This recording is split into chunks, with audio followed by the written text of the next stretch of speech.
Right, hello. Hopefully we were just about started.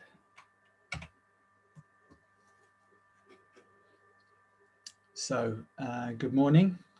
This is Reverse Engineering Drupal Vulnerabilities.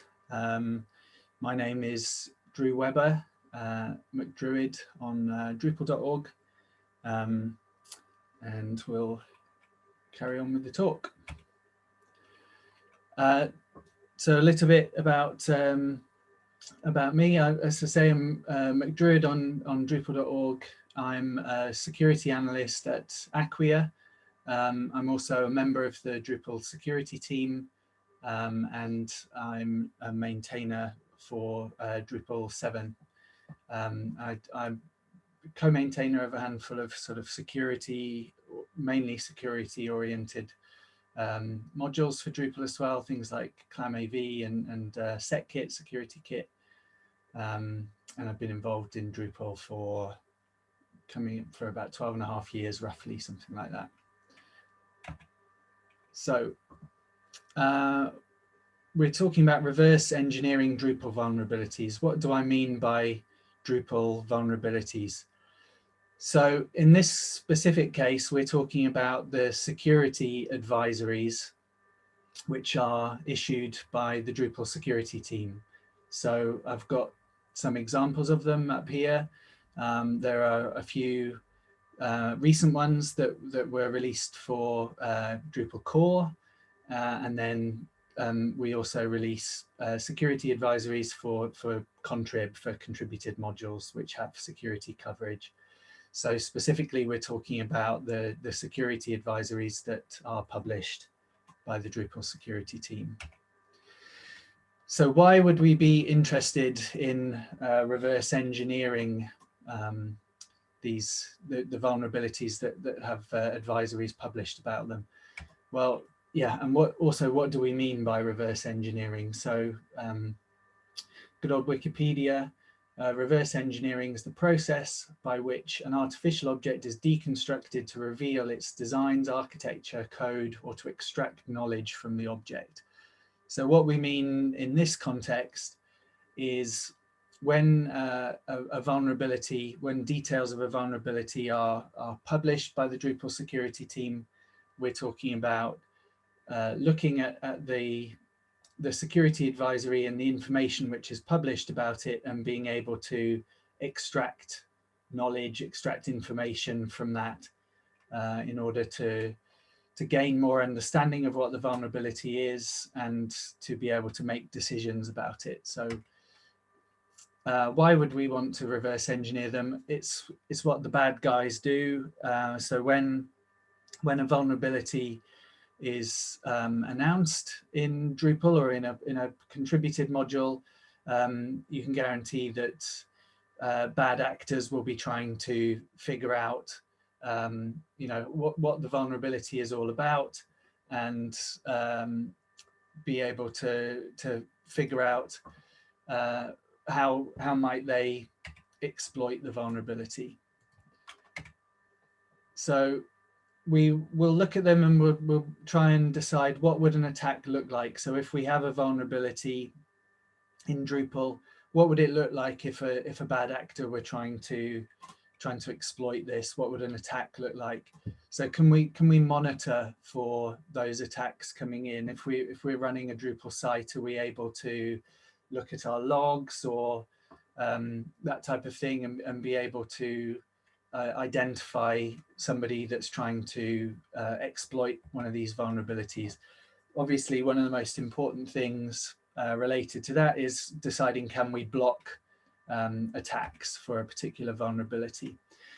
It's a great learning exercise to try and reverse engineer these vulnerabilities. It often involves really diving into exactly how the code works, how Drupal core works, or the APIs with the contributed modules, and I feel like I've learned quite a lot about how Drupal works by trying to figure out how a vulnerability works, and how you might be able to exploit it. And last of all, I think it's fun. It's a fun exercise to be able to kind of treat it like a puzzle and be able to look at the information that's been provided and figure out, well, what was this all about? What are the details? So in the talk, we'll look at a few different sort of classes, a few different types of vulnerabilities. We'll look at an access bypass, a cross-site scripting vulnerability, SQL injection or SQLi, and a remote code execution vulnerability. So those are probably four of the main kind of, main categories of vulnerabilities which you would come across in Drupal.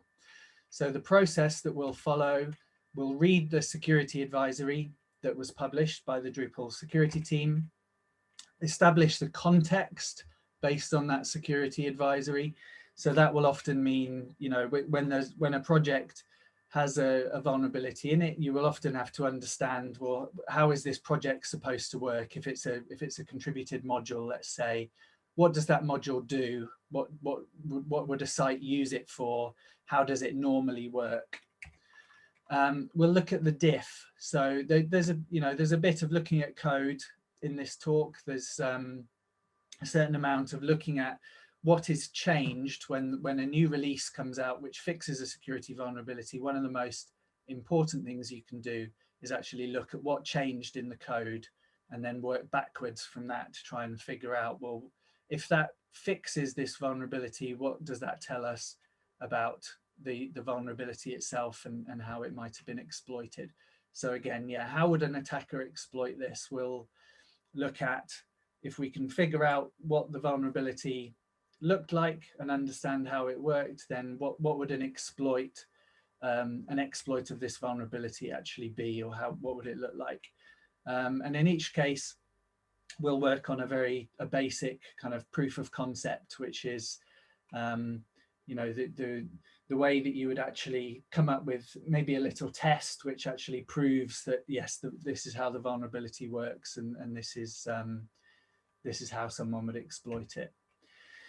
So if we look in detail at a recent Drupal security advisory, one of the aspects of it that I just wanted to highlight quickly is the security risk up near the top there. So the security risks come in sort of bands of importance, and critical obviously is one of the highest bands. Highly critical above that would mean that it's even worse. But the categorization, the way that that risk scoring is derived is using a security risk calculator. So this is available publicly on the Drupal Security Team site. So security.drupal.org/riskcalc. This is it's available for anyone to go and have a look at. And the different categories, there are 6 different sections here that go into making up that risk score, and they will be determined by the different sections are the access complexity. So it's very different if an anonymous user can come along and exploit a vulnerability versus you have to be an administrative user and you have to be logged into the Drupal site to be able to exploit the vulnerability. That obviously has a big influence on the risk score. Obviously, having only very basic access to the site, being able to exploit it makes it that much worse in terms of the risk score. As to say, sorry, I've probably talked more there about the authentication, the access complexity, also how difficult it is it for the attacker to leverage the vulnerability. That might be talking about, you only need to go and visit a page on the site and you would be able to exploit it, versus, a much more complicated thing might be, you need to be to follow specific steps in the middle of a multi-stage transaction between you and the site or something like that. So is it much more complicated how the vulnerability might be exploited? The other parts of the score are fairly self-explanatory. is non-public data exposed by this vulnerability. Is there any risk to the integrity of data? Can an attacker modify the data? Does a known exploit exist? And the target distribution. So the target distribution, is it the fact that anyone who has this module installed, for example, would be vulnerable to this exploit? Or is it only if you have the vulnerable module installed and you've set it up a very particular way? So, in Drupal, do you have an unusual configuration, which would mean, it's less likely that all sites are going to be exploitable. And obviously what the Drupal security team is trying to do when these advisories are put together, we're trying to help the people who run a site to assess the risk and the prioritization, what action they have to take. So I think we would always recommend that people update their sites and patch the vulnerability, but what we're trying to do here is try and help people assess how much risk there is and how urgent it is that their site in particular is updated straight away. What we're not trying to do is to give really clear instructions to an attacker to say exactly, here's the precise steps that one would have to follow in order to exploit these vulnerabilities. So it's a difficult balancing act in writing, in putting the details into these security advisories. You want to give just enough information for people to make site owners to make a good and informed decision about risk, but not be spelling out the details of exactly how a vulnerability might be exploited for bad actors to take advantage of that.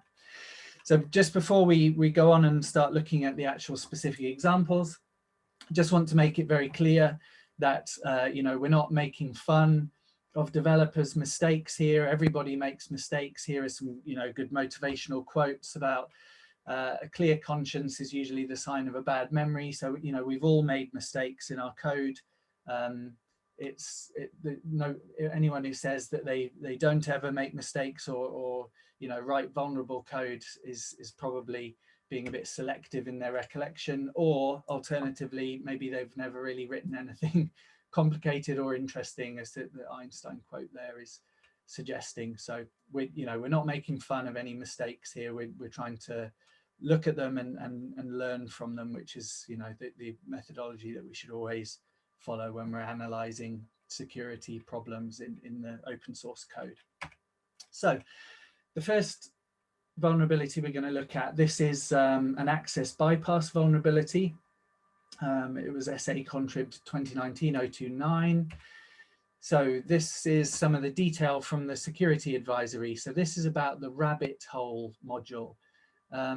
You can see that the risk assessment on this was relatively low as far as the criticality of it goes. It's moderately critical, and if we're establishing the context of what does this do, the rabbit hole is quite a specific use case in Drupal that we can look at in 2 seconds. And it says that it doesn't respect the rabbit hole settings when an entity is being requested with a certain header, and this could lead to data being exposed. So that's given us a fair idea. Looking at the context, what does this module do? The module's project page tells us that if you have a content type that should never be displayed on its own page, like an image that's displayed in a carousel or a gallery, rabbit hole can prevent this node from being accessible on its own page. So that's the idea. It's quite a Drupal specific use case. So looking at the context, here's an example, an image that we've got on a simple Drupal 7 site. The idea is that we don't really want this image to be viewable on its own URL. We can see here, this is node 1. We don't want that to be accessible. So here's some rabbit hole module settings. We want to say if you access that directly, it should be an access denied. So after we've enabled that module and configured it, we go back and look at node 1, and the site gives us an access denied. So that's the rabbit hole doing its job. So if we look at the diff, just quickly outlining a couple of different ways you can do this. If you look on the modules page and look at the recent commits, when this security advisory comes along, usually one of the most recent commits will be the change which fixed the vulnerability. So Drupal.org's nice integration with GitLab, you can go straight away there and just click on the commits. There's an example in the sidebar looking at the recent commits, and in the GitLab integration, we now have quite a nice UI that shows us exactly what changed. So looking at the diff here, the security advisory told us that a certain, if content was requested with a certain header, then an access bypass might happen. And if we look here, the code in red or with the minuses next to it that's been removed was checking this X requested with header.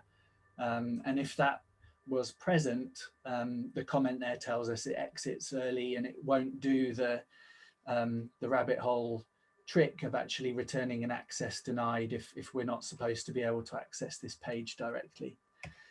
So if we look at how would we exploit this vulnerability, we saw that it was the X requested with header that was being checked by the code. I've looked in my browser here, I'm getting the access denied when I'm trying to access the content. There's several different ways you could do this, but I've gone in my browser and added that X requested with header to the request, and then I'll ask my browser to send the request again. And we can see that in this case, it's changed from the 403, the access denied for this content. Instead, we're now able to access it. So this is a really nice, simple one. That's a proof of concept of the exploit. We're not supposed to be able to access that content, but by adding that particular header to our request, we've bypassed those access controls and we've been able to access the content that was supposed to be blocking our request and giving us an access denied. So yeah, nice, simple one. Probably not something that sites would be, panicking too much about unless this for some reason was being used to deny access to really sensitive content, which, maybe that's unlikely, but gives us an idea anyway of following the process through, looking at what was changed and how we can understand how an attacker might be able to exploit that vulnerability. So we'll keep cracking on. We'll look at the next exploit, which is a cross-site scripting exploit, XSS. So this is in the search autocomplete module. Again, it was judged as moderately critical. Search autocomplete hopefully is relatively self-explanatory. If you have a search function on the site, you might start typing in some characters of your search term, and in the back end, the site can start fetching suggestions for what it might be that you're actually searching for, and will give you those suggestions, in a sort of Ajax-y type interface. And the security advisory tells us that the module doesn't sufficiently filter user entered text among the auto-completion items, leading to an XSS vulnerability. The vulnerability can be exploited by any user allowed to create one of the auto-completion item, for instance, nodes, users, comments. So that's important. That's telling us that, in order to be able to exploit the vulnerability, you have to be able to create content which would be indexed by the site's search, and then might actually be included in the suggestions that the search autocomplete is giving you. So in the last example, we looked at going through the Drupal.org interface and the GitLab integration in order to look at the diff. Obviously, another way of doing it is to look at the actual code repository yourself. So here we're looking at the project page, and we've asked for the details of version control. It's giving us, Drupal.org here is giving us the instructions about how to do a git clone of the repository.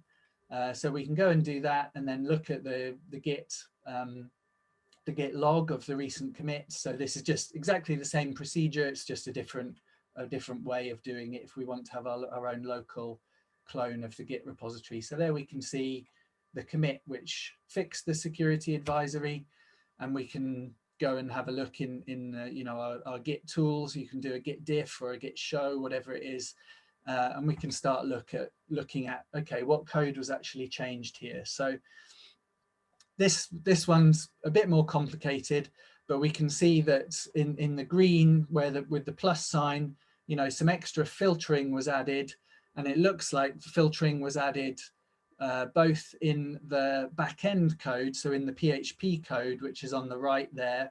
The contents there of that object is being run through filter XSS.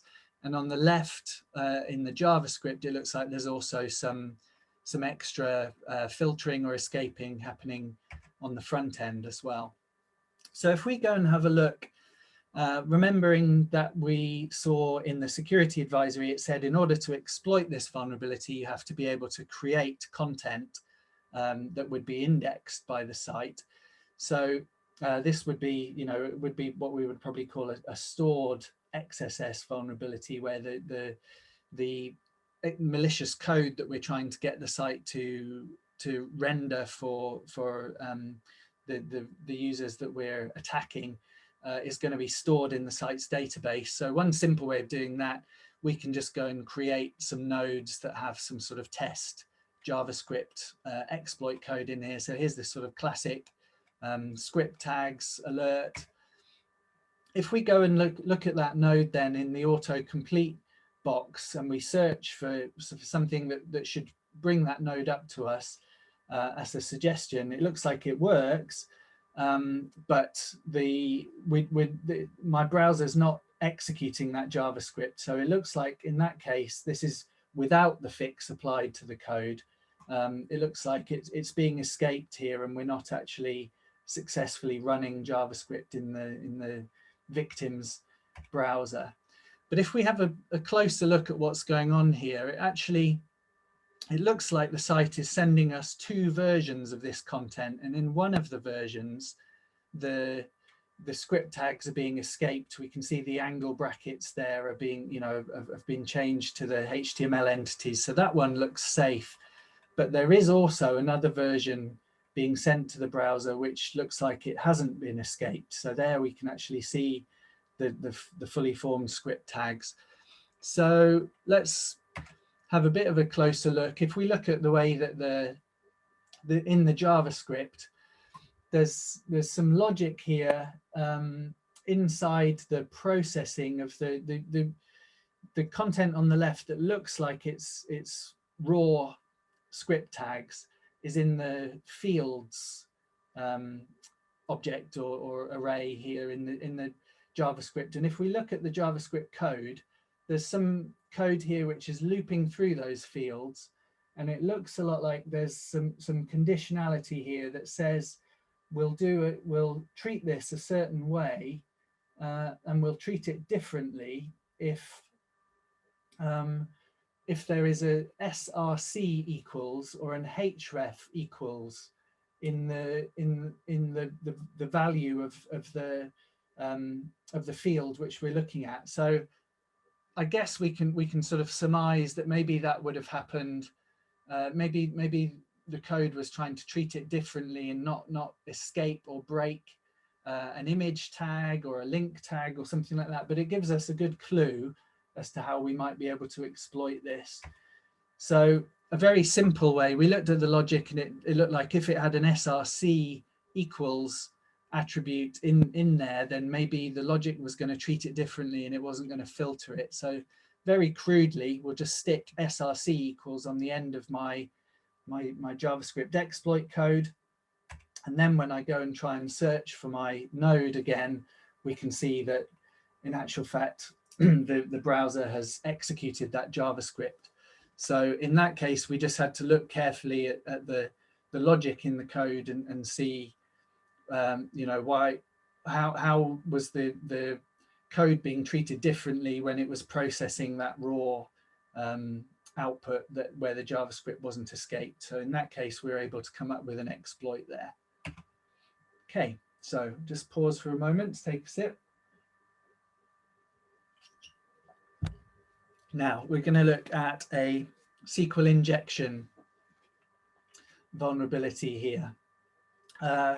So this is in the brilliant gallery module. This is from a few years ago. This one was treated as highly critical. There were actually, I think, multiple vulnerabilities here, but what we're going to focus on is the SQL injection. So the module doesn't sufficiently sanitize various database queries, which may allow attackers to craft requests resulting in a SQL injection vulnerability. Could be exploited even by anonymous users and could potentially allow them to take over the site. So I think that's almost certainly why this was treated as highly critical. You can see there that, you know, the access complexity and the authentication tell us that you don't need to have, you know, elevated privileges. An anonymous user could come along and quite easily exploit this SQL injection vulnerability. So because there were multiple vulnerabilities here, the diff, when we looked at what actually got fixed in the module, there was quite a few different bits, but we zoom in on this particular part of the diff. So here's something that was changed in the code. So sort of it's a little bit sad here that there was actually a comment in the code saying, please convert this statement to use the D7 database API syntax. So we can see in the code that was removed, that's highlighted in red, they're not using placeholders as part of the database API here. It's actually just taking this, the BG image properties hash, which is passed as a parameter to this function, is being concatenated directly into the SQL, which is always an alarming thing to see. And as we know that there is a SQL injection vulnerability here, it seems very likely that that's where the problem was. So if we look at where, you know, where does that value actually come from? It's passed into this function as a parameter. Where does that come from? And I've gone the wrong way. So we won't look at every single line of this, but we needed to look at a few different places in the contributed modules code. But it turns out that this hash value, the BG image properties hash, which we can see at the bottom there, it's at the very bottom line there is where it's being passed to the function that then puts it, concatenated it straight into our SQL query and caused the problem.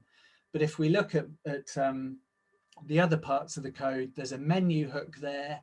And if we piece all the bits together here, we can actually derive a specific path that you can send a request to, and excuse me, with this BG cached resized prefix there that the lower part of the code is removing, everything after that was being passed directly into that function, which was then putting it straight into SQL.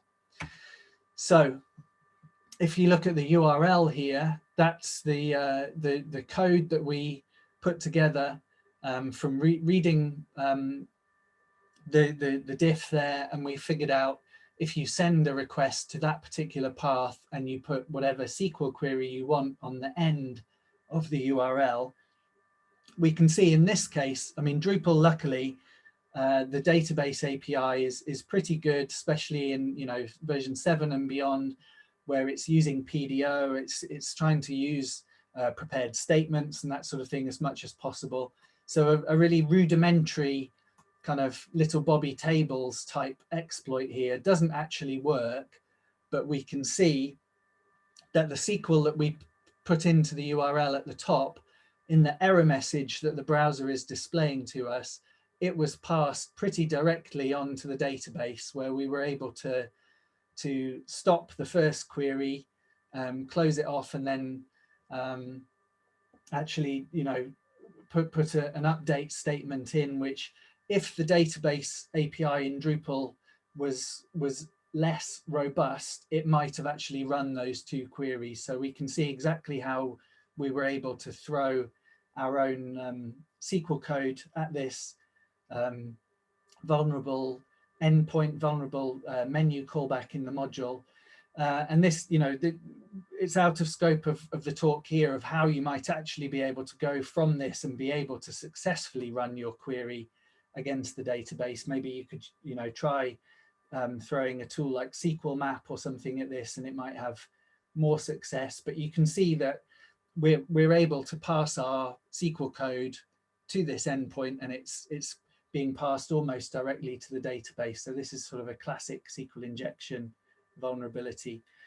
In terms of, you know, would we be able to monitor for this and be able to block it? Well, there's a risk that you might be breaking the functionality of the website if you were to block this path, but it's a fairly easy to identify path that you know, exploits for this vulnerability would be sending their requests to. So a sort of a web application firewall rule ought to be able to block these sorts of requests if you needed to put that in place, you know, for a while while you're working on actually updating the vulnerable code, let's say. So this is a good example of one that it should be blockable by a WAF, or a web application firewall rule.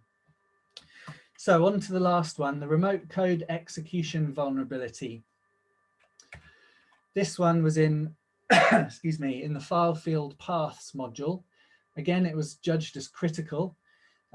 File field paths is a useful module. It enables earlier versions of Drupal, which didn't do this by default, to be well organized by default about where they put their files in the files directory. So let's say a typical use case for this is when you're uploading images to article nodes or something like that. You can use placeholders to say, you know, upload those images to directories based on the date or the content type or something like that, instead of just putting hundreds of images all in just, you know, into the root of your files directory, which isn't very nicely organized. So this module allows you to put sort of tokens in place that gives you a nice clean file system, as the advisory is telling us there. The module doesn't sufficiently sanitize the path while a new file is uploading, allowing a remote attacker to execute arbitrary PHP code. So looking at the diff for what was changed to fix this vulnerability, we can see here that what was removed was a call to PHP's create function, and it was passing two values into variables into here, new and old. And this was fixed by changing it from a call to that create function PHP built in to an actual dynamic function here, like a lambda style. So if we didn't know about this already, if you go and look at, you know, what's the problem with create function, you can actually see here from quite a few years ago now, a bug report against PHP saying that there's a command injection vulnerability in this function, because essentially create function under the covers of PHP is more or less just runs like an eval on whatever code is passed to it. So you can see that someone has, you know, given an example here of how you might exploit it. And it's actually very similar to the sort of SQL injection type syntax, where what we're doing is closing what PHP would be evaluating. We're sort of closing that piece of code off by closing the curly brace, and then we're putting our own code in and putting a comment at the end to avoid PHP actually hitting kind of a syntax error. So it's very similar to a SQL injection sort of syntax, but we're able to inject our own code into whatever's being passed to create function. So if we just look again quickly at this, what the code is doing is passing two variables straight into that create function function call. So maybe if you can get some malicious code into either new or old, maybe that's the path here for how you would exploit this. So we're doing an image upload here, and we've got the file field paths module installed on our site. If I used Xdebug to inspect what was going on in the code. Here's the vulnerable create function. And when I'm uploading a normal image to this to this site with the module enabled, you can see here we were interested in the new and the old variable being passed into our create function call. And you can see down below what the values are. So there's, there's a temporary old value, but the file name is being passed to both of those. So maybe an attacker might be able to get something malicious into that file name, and they might be able to exploit this code somehow. So in a case like this, what you could do is keep on trying to sort of throw things actually at the Drupal site. You could use a tool like Burp, which acts as a proxy, and you can manipulate what you're sending in your request to the site to try and exploit it. But that's going to be very laborious, trying to sort of iterate over that again and again and try different possibilities. So what I quite often do if I'm trying to figure out how to exploit, just 1 or 2 lines of code that I know might have a problem in them, is just to write a very short test exploit like this, a little test script that has the vulnerable code in it, and I'm able to just manipulate exactly the pieces that I want to fiddle around with, rather than having to go through, multiple steps, uploading a file to a site and find, no, I haven't quite got it right yet. Here I can just tweak some inputs to this vulnerable code and keep running it over and over again and see, what progress I'm making. So basing my exploit here on the example that we saw on the PHP bug report, what about if I try pretty much the exploit that they gave us an example? We try closing off the curly brace and running PHP info code there. So if I try throwing that as the value for old at the vulnerable function call, it doesn't work, but the error message that PHP gave me here was very, very useful. It actually said there was an unexpected curly brace. I was expecting a comma or a bracket there instead. So that tells me exactly what I need to change in order to satisfy the PHP interpreter, so that it's not tripping up on what I'm feeding it here. So if I, it told me that it was expecting that closing bracket. So now I put my closing bracket in before I close off the expression with the semicolon and the curly brace. And when I ran this script, that's the tail end there of my PHP info code actually running. So it looks like, in this case, giving that file name, we were successfully able to exploit this call to the create function vulnerability. That's not all the way there. How would you actually do this on a website? So I would try, okay, there's we saw the file name that would trigger the vulnerability. Let's try actually putting that into a file name on my Linux file system. Well, Linux doesn't want me to create a file that's got slashes on the end. So what could we do about that? Well, PHP will also allow us to do a comment with the hash character instead. So let's try instead putting the hash character at the end, because remember what we're doing is putting a comment in so that the PHP, when it evaluates the code, isn't going to hit an error on the end of the code that it's executing. So I was able here successfully to put a hash onto the end, and it works.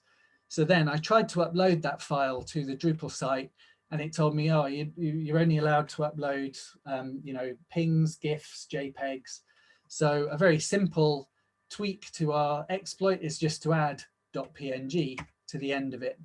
And there we go. I was able to successfully upload my file. Instead of doing the PHP info call, which that would have just disappeared into nothingness, I've changed that to be a call to the PHP error log function, which we should see some evidence of that. The site let me upload a file with that in the name. It was successful.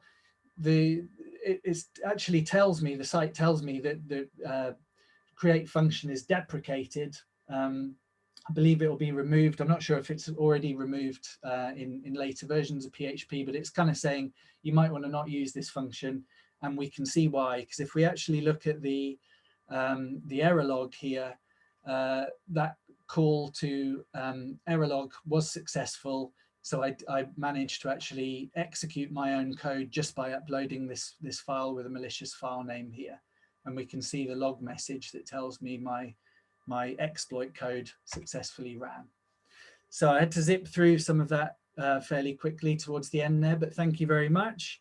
That's the 40 minutes up. As I say, I'm McDruid on D.O.